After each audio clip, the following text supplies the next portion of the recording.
kupitia kongamano hili ambalo baadaye sasa wafanyabiashara watakaa pamoja wa Tanzania na Japan, litafungua milango zaidi ya ushirikiano kati ya wafanyabiashara wa Tanzania na hapa Japan.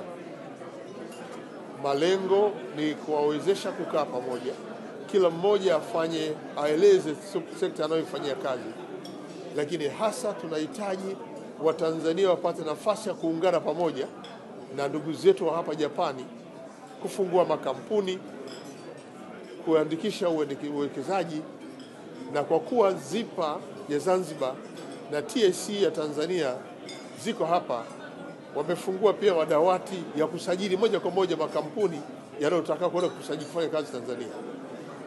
Na tumeeleza kwamba ili kufungua kampuni Tanzania tumerahisisha ujazaji wa fomu, lakini maelezo ya namna ambavyo utafanya biashara, fursa kwenye maeneo yote kama ambayo nimeeleza, kwenye kilimo, lakini maliasili na maeneo mengine ya utalii, afya na maeneo ya viwanda.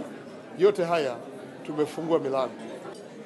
Sisi kama Tanzania tumeeleza fursa ambazo zipo zinazokaribisha wawekezaji kutoka nje, na hasa nchini Japani ambako wenzetu wameimarika kiuchumi.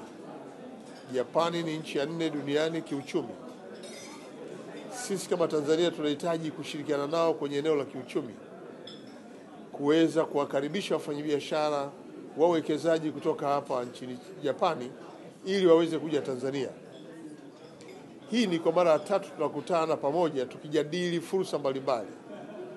Kwa mara ya kwanza tulipokuwa kwenye kikao cha Japani na nchi za Afrika, TICAD, tuliweza kupata nafasi ya kukutana na wafanyabiashara, tukawahamasisha, tukawakaribisha Tanzania. Kwa mara ya pili, timu ya wafanyabiashara kutoka nchini Japani walikuja Tanzania, tukakaa nao, tukazungumza nao pamoja na private sector ya Tanzania ili kuweza kujiunganisha pamoja, kupata uzoefu, kuonyeshana fursa na kujenga ushirikiano katika kufanya biashara za pamoja. Leo ni kwa mara ya 3. Hii tunajiimarisha zaidi kwa sababu tayari tumeonyesha ongezeko la biashara kati ya Tanzania na Japan.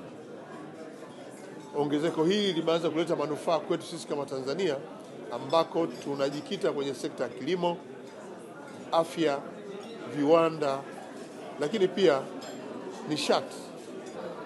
Haya ni matokeo mazuri ya jitihada zinazofanywa na marais wetu. Rais wa Jamhuri ya Muungano wa Tanzania Mheshimiwa Dr. Samia Suluhu Hassan, lakini Rais wa Zanzibar na Mwenyekiti wa Baraza la Mapinduzi Mheshimiwa Dr. Hussein Ali Hassan Mwinyi wamewezesha sekta ya uwekezaji kukua na kupata mafanikio, na wamekuja Tanzania.